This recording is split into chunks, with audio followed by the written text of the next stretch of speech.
Time now for a check on the day's business news with Yuka Roya. Yuka, good to see you. Hi, Delon. Now, first, the U.S. Has moved to ban trade of Chinese solar panel materials on suspicion of human rights abuses. In Xinjiang, well, the Biden administration has ordered a ban on import of polysilicon, a key substance used to make solar panels. Separately, the government added 5 Chinese companies to its trade blacklist, citing their involvement in alleged forced labor of Uyghurs and other minority groups in Xinjiang province. Nearly half of the global supply of polysilicon is produced in the region, but the impact of the ban is unclear, as some of the firms do not trade directly with the United States. The Chinese Foreign Ministry has vowed to take action to protect its companies. Take a listen.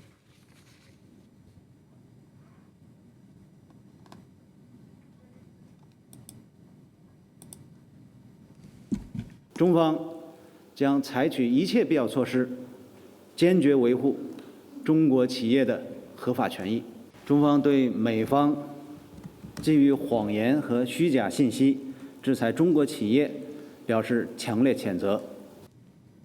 Lawmakers in the United Kingdom are under pressure to ease travel restrictions.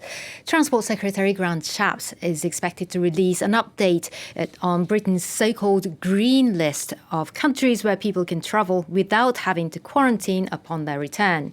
Currently, there are just 11 destinations on the list. Industry bosses, though, have been calling for it to be widened, or for fully vaccinated people at least to be exempt from the rules.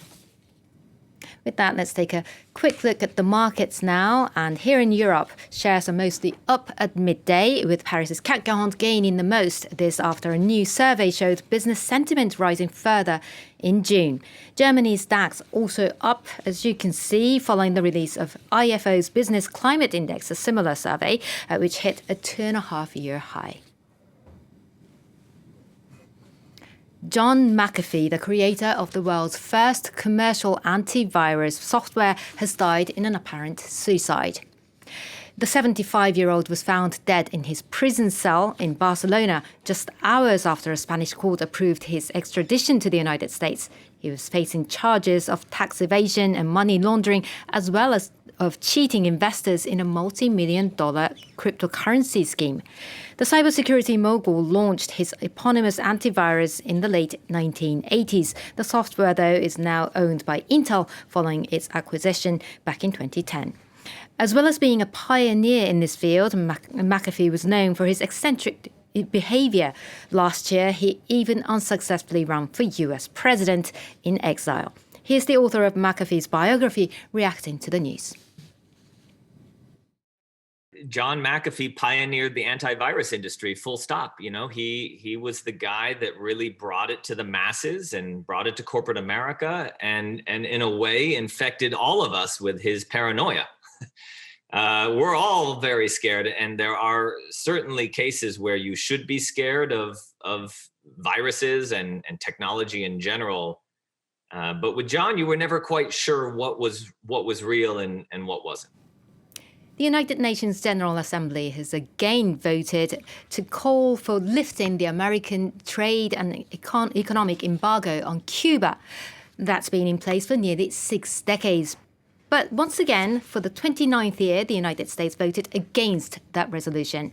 On Wednesday, 184 members voted for, while Israel was the only one that voted with the United States against it. 3 other US allies abstained.